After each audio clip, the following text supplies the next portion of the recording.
lors d'une fête, ma femme et ses amis ont orchestré un test de loyauté où elle ferait semblant de parler de divorce. Quand ma femme a dit « Je veux m'en aller », rompons, j'ai joué le jeu, parfait. Maintenant, je peux arrêter de cacher que je suis au courant de ta liaison avec Rick, le mari de ta meilleure amie. Les expressions horrifiées de ses amies quand elles ont réalisé que leur test s'était complètement retourné contre elles. Cette vidéo raconte une histoire fictive créée uniquement à des fins de divertissement. Les scènes, personnages et événements présentés sont imaginaires et ne représentent pas la réalité. Elle a tout planifié pendant des semaines, l'a répété avec ses amis autour d'un verre de vin et de rire, a scénarisé chaque mot, chaque larme, chaque pause dramatique. Ma femme, Lorraine, pensait qu'elle était sur le point de mener le plus grand test de loyauté de l'histoire de notre mariage de 8 ans. Ce qu'elle n'avait pas prévu, c'est que je savais déjà tout. Et je dis bien tout. Mon nom est Jax. J'ai 36 ans. Je dirige une entreprise de CVC de taille moyenne à Columbus, en Ohio. Nous installons et entretenons des systèmes de chauffage et de climatisation commerciaux pour des immeubles de bureaux, des écoles, des hôpitaux. Le genre de travail qui ne s'arrête pas pour les vacances, le mauvais temps ou les crises personnelles. Je suis debout à 5 heures la plupart des matins. Je suis généralement au lit à 22 heures. Je suis le genre d'homme qui résout les problèmes calmement et méthodiquement, de la même manière que je trace un défaut dans un système. Patiemment, sans panique, en suivant le câblage jusqu'à ce que je trouve exactement où se trouve la rupture.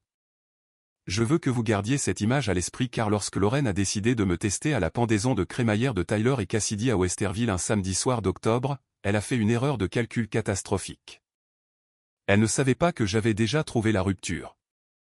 Si ce genre d'histoire vous parle, le genre où la vérité finit par triompher, où la patience paie, où la personne sous-estimée s'avère avoir 3 longueurs d'avance, cliquez sur ce bouton d'abonnement dès maintenant. Laissez un commentaire ci-dessous pour me dire si vous aviez vu venir cette fin. Et si c'est votre première fois ici, aimez la vidéo pour que plus de gens puissent la trouver. Maintenant, entrons dans le vif du sujet. Lorraine et moi nous sommes rencontrés par des amis communs à la fin de la vingtaine. Elle travaillait dans la coordination d'événements pour une chaîne d'hôtels du centre-ville et j'étendais l'entreprise aux contrats commerciaux après des années de travail résidentiel. Nous sommes sortis ensemble pendant 2 ans avant que je ne la demande en mariage sur le pont d'observation au sommet de la Tour Levesque. Elle a pleuré. Je pensais que c'était parce qu'elle m'aimait. 8 ans de mariage. Nous possédions une maison à Dublin, une banlieue au nord de Columbus avec un garage pour 2 voitures, un grand jardin et une cuisine sur laquelle Lorraine avait passé 4 mois à être obsédée lors de notre rénovation il y a 3 ans. Pas encore d'enfants. Nous en parlions, mais nous repoussions toujours. C'était plus son idée que la mienne, bien que je n'ai jamais insisté. Je me disais que quand elle serait prête, elle le dirait. Lorraine était drôle, vive et sociable d'une manière que je n'ai jamais vraiment été. Là où j'étais méthodique, elle était spontanée. Là où j'étais silencieux dans les fêtes, c'est elle qu'on trouvait en train de tenir la cour dans la cuisine, donnant à tout le monde l'impression de la connaître depuis des années. J'aimais ça chez elle. Je pensais le comprendre complètement. Je ne le comprenais pas du tout. Ses amis les plus proches étaient Cassidy Harmon et Brie Nolan. Cassidy avait épousé Tyler Harmon il y a environ 4 ans, un type de la finance avec un rire bruyant et une opinion encore plus bruyante sur tout, du football à la bière artisanale. Brie était célibataire, travaillait dans le marketing et avait une opinion sur chaque mariage de notre groupe d'amis, sauf sur ses propres relations, qu'elle gardait vagues et mystérieuses. Elles trois, Lorraine, Cassidy et Brie, étaient inséparables depuis l'université. Elles avaient leurs propres discussions de groupe, leurs propres blagues, leurs propres voyages à Nashville et Scottsdale auxquels les maris n'étaient pas invités. Ça ne m'a jamais dérangé. Je faisais confiance à Lorraine. C'était la fondation sur laquelle j'avais tout construit. Et les fondations, je le sais mieux que quiconque, peuvent paraître solides de l'extérieur alors que quelque chose pourrit en dessous. La première fois que j'ai remarqué que quelque chose n'allait pas, c'était fin juillet, environ 3 mois avant la fête. C'était un mardi soir. J'étais rentré tard d'un chantier à Worthington où nous remplacions un appareil de traitement de l'air commercial qui avait grippé. J'étais fatigué, sale et j'avais faim. Lorraine était sur la terrasse arrière avec un verre de vin, riant de quelque chose sur son téléphone. Rien d'inhabituel. Elle riait constamment de son téléphone. Mais quand elle a entendu la porte coulissante, elle l'a retournée face contre la table de la terrasse. Vite, délibérément, de la manière dont on déplace quelque chose qu'on ne veut pas qu'on voit. Elle m'a souri et a dit « Salut, chérie. Dure journée. » Et j'ai dit oui et je suis rentré prendre une douche. Et je me suis dit que je n'avais pas vu ce que j'avais vu. Parce que c'est ce qu'on fait quand on fait confiance à quelqu'un. On lui accorde le bénéfice du doute. On trouve l'explication innocente. Je suis très doué pour trouver l'explication innocente. Je l'ai fait pendant encore environ 6 semaines. La deuxième chose que j'ai remarqué, c'est un nom. Rick. Rick Donnelly était le meilleur ami de Tyler Harmon depuis l'université. Il faisait partie de notre cercle social depuis des années. Il se présentait aux mêmes fêtes, aux mêmes barbecues d'été, aux mêmes réveillons du Nouvel An, un grand type aux cheveux noirs, toujours avec une bière à la main et une histoire juste un peu trop bien léchée pour être complètement vraie. Il travaillait dans la promotion immobilière, ce qui signifiait qu'il s'habillait bien, parlait vite et pouvait faire de l'achat d'un condo hors de prix l'occasion d'une vie. Il était marié à une femme nommée Paige, qui était calme et chaleureuse et le genre de personne qui proposait toujours d'aider à débarrasser la table. J'aimais bien Paige. Je n'ai jamais eu de sentiment fort pour Rick dans un sens ou dans l'autre. Mais fin août, j'ai commencé à entendre son nom d'une manière qui me serrait la nuque. Lorraine mentionnant nonchalamment qu'elle avait croisé Rick au Easton Town Center, que Rick lui avait envoyé un texto pour lui demander une recommandation de restaurant, que Rick avait trouvé ses idées au dîner d'anniversaire de Cassidy vraiment drôles. De petites choses, des choses éparses, le genre de choses qui, prises individuellement, ne signifient rien du tout. Mais je trace des câblages pour vivre. Je suis les signaux jusqu'à leur source. Et quelque chose en moi, quelque chose de calme et de méthodique, entraîné par 20 ans de diagnostic de système défaillant, a commencé à faire attention. Je n'ai pas fouiné. Je veux être clair à ce sujet. Je ne suis pas allé dans son téléphone, je n'ai engagé personne et je n'ai pas installé de caméra. J'ai juste commencé à observer. J'ai commencé à écouter. J'ai commencé à remarquer la forme des espaces vides dans ce qu'elle me disait. Les lacunes, les hésitations, les légères surexplications quand je posais une question simple. À la mi-septembre, j'en savais assez pour en être malade. J'avais trouvé un reçu dans la poche d'une veste que Lorraine m'avait demandé d'apporter au pressing. Un déjeuner au Watershed Kitchen and Bar sur Nationwide Boulevard, le genre d'endroit chic du centre-ville où l'addition pour 2 personnes dépasse largement les $100. Un mercredi après-midi, alors que Lorraine m'avait dit qu'elle était à une réunion de fournisseurs dans l'ouest de la ville. Je n'ai rien dit à propos du reçu. Je l'ai mis dans un tiroir de mon atelier et j'ai continué à observer. Puis, début octobre, 2 semaines avant la fête, je suis allé en voiture au centre-ville pour récupérer une pièce spéciale chez un fournisseur sur Front Street. J'étais en avance sur mon programme. Sur un coup de tête, je me suis garé et j'ai marché un pâté de maison jusqu'à un café que j'aimais bien, un endroit appelé Roosevelt sur Gay Street, où ils font un café torréfié foncé qui a vraiment le goût du café et non d'une déception coûteuse. J'ai failli ne pas les voir, mais je les ai vus. Lorraine et Rick Donnelly dans la banquette du fond, sa main sur la table couvrant la sienne, ne parlant pas fort, ne se cachant pas mal. Juste assis là dans le calme d'un mardi matin comme 2 personnes qui avaient cessé d'être prudentes parce qu'elles s'en étaient tirées assez longtemps pour se sentir en sécurité. Je suis allé au comptoir. J'ai commandé mon café. Je me suis assis sur un tabouret face à la fenêtre où il ne pouvait pas me voir sans se retourner complètement. J'ai bu toute la tasse lentement. J'ai payé ma note. Je suis parti. Je n'ai pas pleuré. Je n'ai pas tremblé. Je suis retourné au bureau et j'ai soumis 3 devis d'équipement et j'ai eu une réunion avec mon chef de projet à propos d'un contrat de district scolaire à Hilliard. J'étais professionnel, concentré et complètement fonctionnel à l'extérieur. À l'intérieur, quelque chose avait changé. Quelque chose de froid et de silencieux s'était installé, comme un thermostat passant d'un mode à l'autre. J'avais toutes les informations dont j'avais besoin. Maintenant, la seule question était de savoir quoi en faire. J'ai pensé à confronter Lorraine directement. Je l'ai rejoué dans ma tête une 12aine de fois.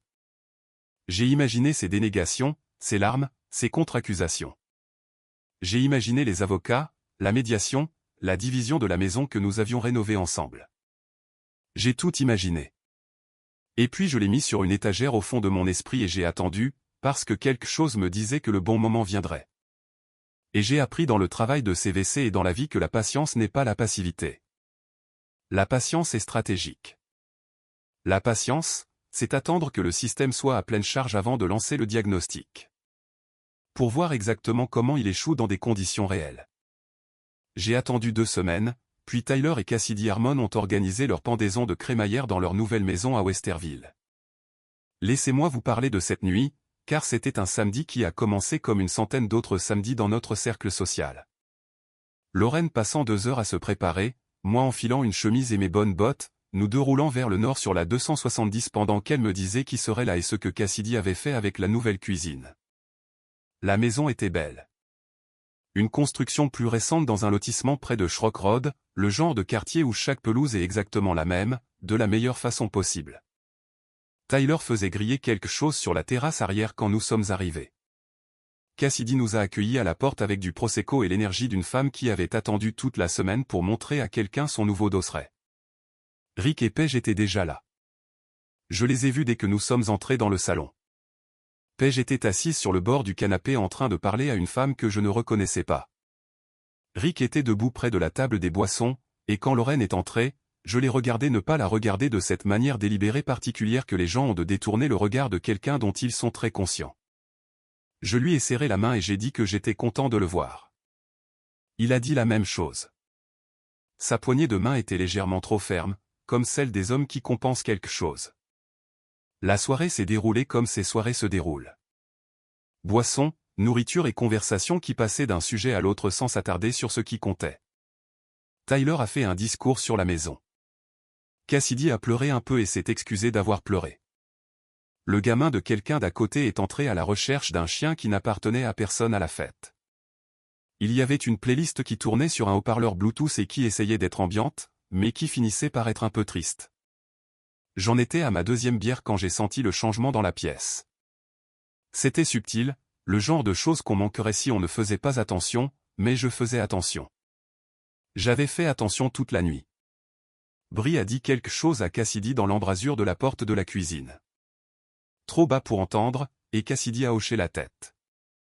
Lorraine, de l'autre côté de la pièce, en train de parler à quelqu'un du bureau de Tyler, a croisé le regard de Brie et quelque chose est passé entre elles. Un regard, un petit regard délibéré qui signifiait que quelque chose avait été arrangé. J'ai posé ma bière sur la table d'appoint, puis Lorraine a traversé la pièce vers moi. Et, a-t-elle dit. Sa voix était différente, plus plate, plus sérieuse que l'occasion ne l'exigeait. Je peux te parler une seconde dehors? Bien sûr, ai-je dit. Nous sommes sortis sur le côté de la maison, loin de la terrasse arrière où Tyler gérait toujours le grill. C'était octobre à Columbus, ce qui signifiait que l'air était vif et piquant et sentait les feuilles sèches et la cheminée de quelqu'un à quelques rues de là.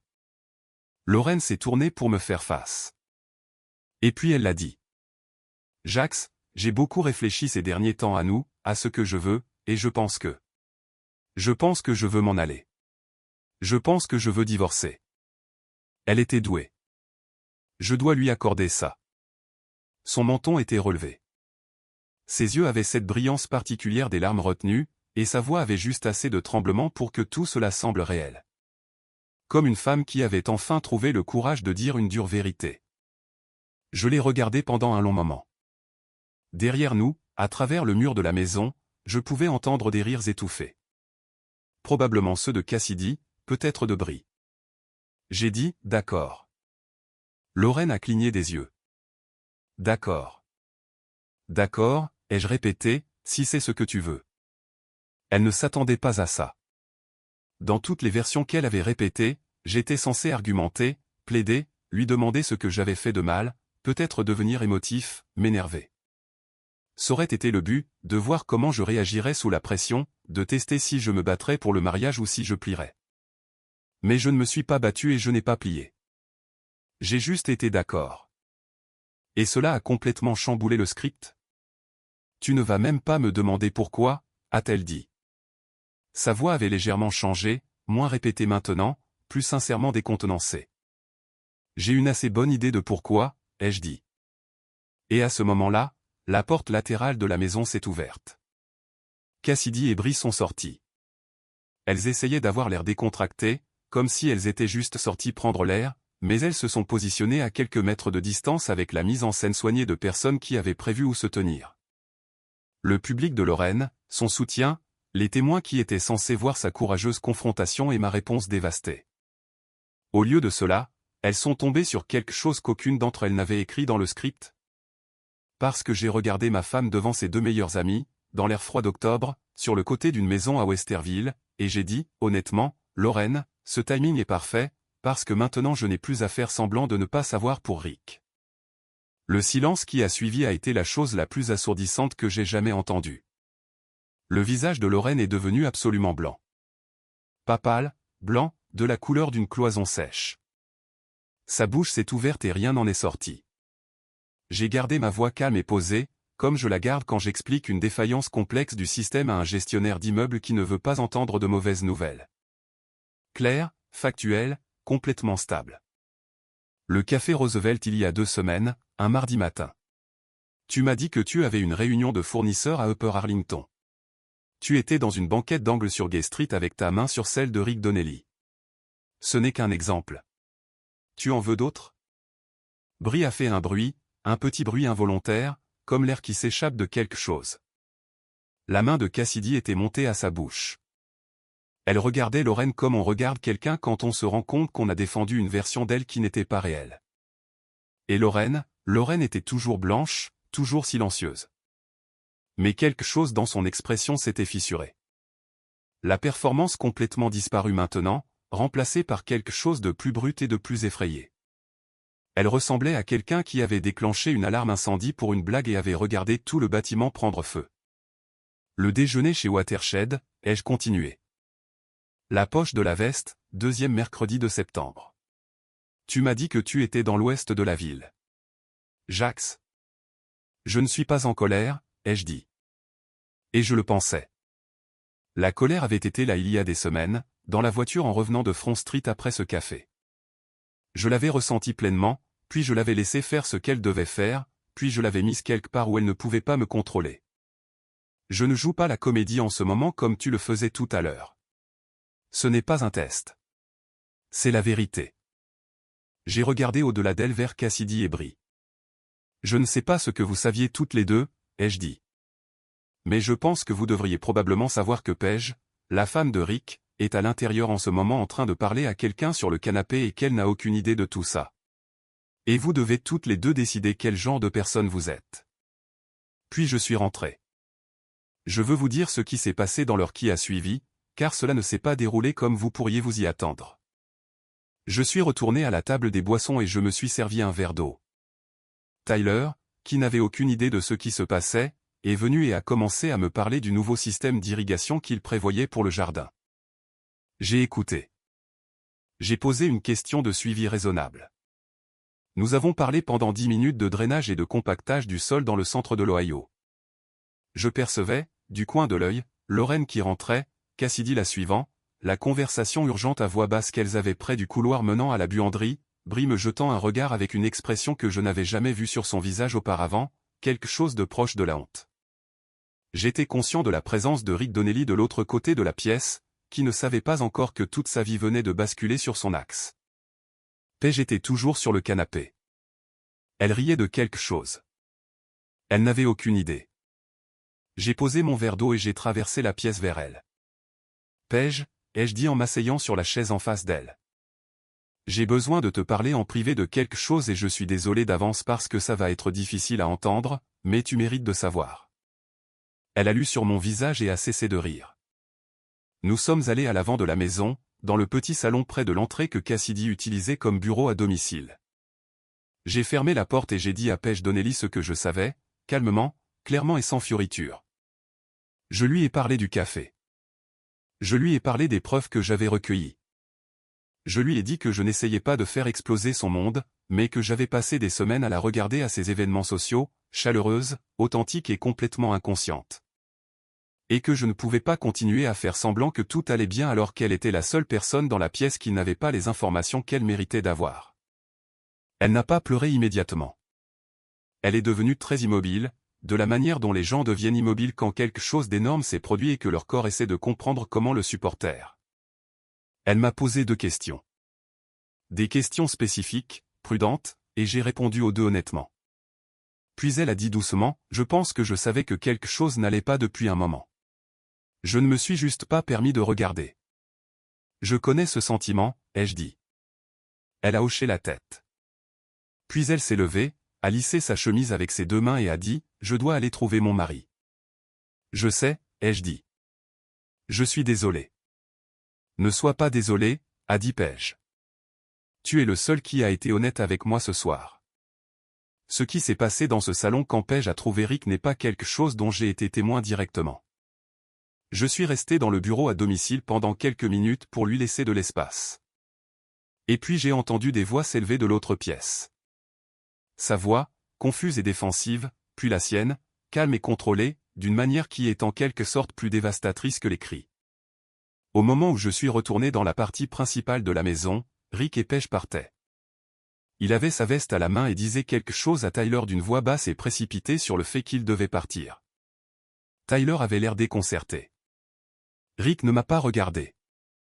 Paige m'a regardé en passant. Elle m'a fait un petit signe de tête. C'était tout. Lorraine était dans la cuisine. Quand elle m'a vu, elle a dit mon nom, puis s'est arrêtée parce qu'elle n'avait pas la réplique suivante. Le script avait disparu. Tout ce qu'elle avait prévu pour cette soirée, le test de loyauté soigneusement mis en scène, la confrontation dramatique, l'histoire qu'elle pourrait se raconter sur la façon dont elle m'avait donné une chance de lui montrer qui j'étais. Tout cela avait été englouti par la réalité. J'ai besoin que tu prennes un Uber pour rentrer à la maison, ai-je dit. Je vais dire au revoir à Tyler et Cassidy, et puis je pars. Jax, nous devons parler. Nous le ferons, ai-je dit, mais pas ici et pas ce soir. J'ai trouvé Tyler et je l'ai remercié pour la fête. Il était toujours confus à propos de la situation avec Rick, et je ne l'ai pas expliqué. J'ai dit à Cassidy qu'elle avait une belle maison, et elle m'a regardé avec l'expression compliquée de quelqu'un qui vient de comprendre qu'elle a été utilisée comme un accessoire dans le plan de quelqu'un d'autre. Et elle a dit, Jax, je ne savais pas ce qu'elle allait dire ce soir. Je pensais que c'était juste. Je pensais que c'était stupide. Je suis désolé. Je sais, ai-je dit. Prends soin de toi, Cass. J'ai conduit seul jusqu'à la maison sur la 270 avec les fenêtres baissées malgré le froid d'octobre, et j'ai pensé à 8 ans de mariage et à un café sur Gay Street. Et à une femme nommée Paige qui était assise sur un canapé en riant de quelque chose et qui n'avait aucune idée de ce qui allait arriver à sa vie. J'ai pensé à la différence entre la patience et la passivité. À la façon dont j'avais attendu le bon moment, non pas parce que j'étais faible, mais parce que j'étais certain, parce que je savais que quand ça arriverait, ça devait arriver complètement. Avec toutes les preuves en place et aucune possibilité pour Lorraine de remodeler le récit. Elle avait prévu un test. Elle avait prévu de voir si j'étais le genre d'homme qui se battrait pour elle ou qui abandonnerait. Elle pensait qu'elle allait obtenir des informations sur moi. Au lieu de cela, je lui ai donné des informations sur elle-même.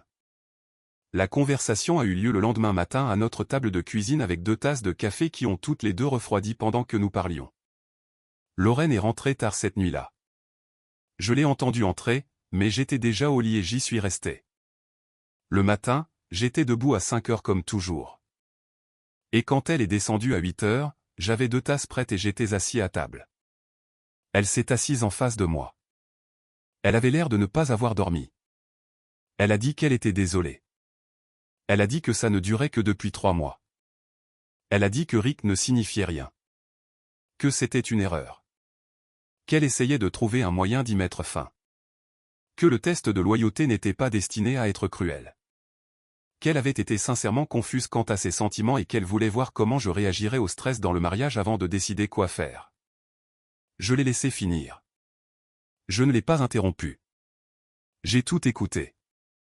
Puis j'ai dit, Lorraine, le problème n'est pas seulement la liaison. Le problème est que pendant que tu l'avais, tu jouais le rôle de ma femme dans notre maison, aux fêtes avec nos amis, au dîner avec nos familles. Tu me laissais te faire confiance.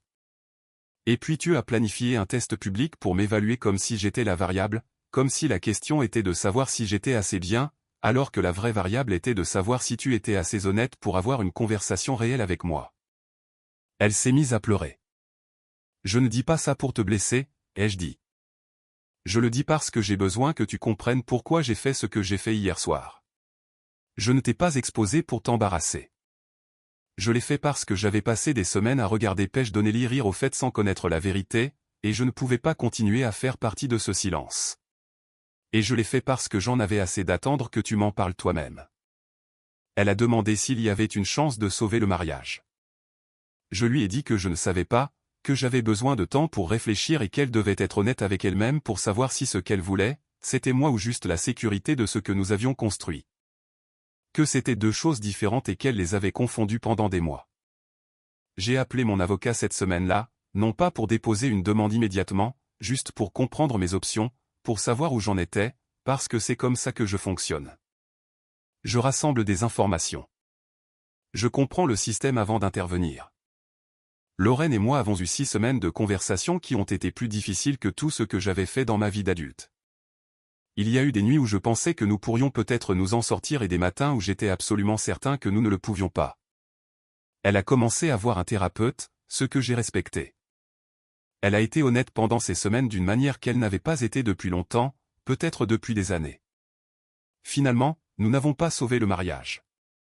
Non pas parce que j'ai cessé d'essayer, mais parce que Lorraine a finalement admis à elle-même, à voix haute dans notre cuisine, qu'elle s'était désengagée de notre relation bien avant Rick et que ce qu'elle voulait vraiment, c'était une vie qui soit différente de celle que nous avions construite. Elle ne savait pas encore quelle était cette vie, mais elle savait que ce n'était pas celle-ci. J'ai déposé la demande 3 mois après cette fête à Westerville. C'était la bonne décision. Je veux vous dire ce qui est arrivé après, parce que je sais comment ces histoires peuvent donner l'impression de se terminer au moment de la confrontation, comme si le tournant dramatique était la ligne d'arrivée. Mais ce n'est pas le cas. La ligne d'arrivée, c'est ce que vous construisez après. J'ai gardé la maison. Lorraine et moi avons négocié équitablement, plus équitablement que ce à quoi je m'attendais, honnêtement, compte tenu de tout. Elle a pris une partie de nos économies communes. J'ai gardé la valeur nette de la propriété. Nous l'avons partagée comme des adultes qui s'étaient autrefois aimés et qui choisissaient de se comporter comme tels même à la fin. Elle a déménagé dans un appartement dans le Short North, ce qui lui convenait. L'énergie de l'endroit, les restaurants, les galeries et l'activité constante. Elle était plus heureuse que je ne l'avais vue depuis des années, ce qui était compliqué à voir et aussi, d'une certaine manière, éclaircissant. Elle n'avait pas été heureuse. Je ne l'avais pas vue parce que j'étais trop proche, trop confiant, trop disposé à trouver des excuses aux signes. J'ai rénové la chambre principale. Nouveau parquet, nouvelle peinture, j'ai changé le luminaire. De petits changements, mais ils comptaient. La maison devait me sembler mienne au lieu d'être le souvenir de quelque chose qui avait disparu. J'ai commencé à travailler davantage sur des projets commerciaux en dehors de Columbus, une extension d'hôpital à Dayton, un contrat de district scolaire à Springfield, un travail qui exigeait plus de moi, ce qui était exactement ce dont j'avais besoin. J'ai appelé mon frère plus souvent. Je suis allé à la pêche avec mon père pour la première fois en 3 ans. J'ai repris le passe-temps de la menuiserie que j'avais abandonné vers la 4e année du mariage parce qu'il ne semblait jamais y avoir de temps. Rick Donnelly et Paige ont divorcé dans l'année. Je l'ai appris par Tyler, qui est resté un ami même à travers toute cette pagaille, parce que Tyler est le genre d'homme direct qui compartimente correctement, qui a compris que mon problème était avec Lorraine et Rick, et non avec lui. Il m'a envoyé un texto lorsque le divorce a été finalisé et m'a demandé si je voulais prendre une bière. J'ai dit oui. Nous n'avons pas parlé de Lorraine ou de Rick. Nous avons parlé du nouveau système d'irrigation de Tyler, qui avait développé un problème de couverture inégale sur le cadran arrière de sa pelouse, et je lui ai donné une évaluation honnête de ce qui n'allait probablement pas. Certaines choses ont juste besoin d'un vrai diagnostic. Quant à Paige, je l'ai croisée une fois environ 8 mois après la fête dans une épicerie à Powell, de tous les endroits ordinaires du monde. Elle était dans le rayon des fruits et légumes, tenant 2 avocats presque identiques, essayant de choisir entre eux. Elle m'a vu et a souri, un vrai sourire, pas un sourire poli. « Comment vas-tu » a-t-elle demandé. « Mieux » ai-je dit. « Toi aussi ?»« Mieux » a-t-elle dit. Ça a pris du temps. « C'est normal » ai-je dit. Elle a choisi l'avocat de droite, l'a mis dans son panier et a dit « Merci de me l'avoir dit. » Beaucoup de gens ne l'auraient pas fait. J'ai hoché la tête. Tu méritais de savoir. C'est tout. Elle s'est éloignée dans l'allée et je suis resté là, dans l'épicerie de Powell, un samedi ordinaire, et j'ai pensé au type d'informations que les gens protègent et à ceux qu'ils partagent, et à la question de savoir pour qui cette protection est vraiment. Le test de loyauté de Lorraine était censé révéler quelque chose sur moi. Ce qu'il a réellement révélé, c'est tout sur elle et sur l'écart entre la personne qu'elle prétendait être et qui elle était réellement pendant ces mois. Le test s'est retourné contre elle parce qu'elle a oublié la règle la plus importante de tout diagnostic. Le système que vous testez vous inclut. Je suis Jax. J'ai 36 ans. Je dirige une entreprise de CVC à Columbus. Je possède une maison à Dublin qui a de nouveaux parquets dans la chambre principale et un atelier de menuiserie dans le garage que j'apprends lentement à utiliser. Je ne suis pas amer. Je veux être clair à ce sujet, car je sais comment ces histoires peuvent sonner. Je ne suis pas l'homme qui rumine un grief. Je ne déteste pas Lorraine. Je ne passe pas mes soirées à rejouer la scène du café sur Gay Street ou la fête sur Shrock Road. Ces choses sont arrivées. Elles ont façonné ce qui a suivi. Mais ce n'est pas là que je vis. Là où je vis, c'est ici, dans cette maison, dans le travail que je fais, dans le processus lent et honnête de construire quelque chose de réel après que quelque chose de faux a été balayé. Parfois, le diagnostic le plus important que vous puissiez faire est celui qui vous dit qu'un système ne vaut pas la peine d'être réparé. Parfois, la bonne décision est de laisser tomber, d'installer quelque chose de mieux et de recommencer.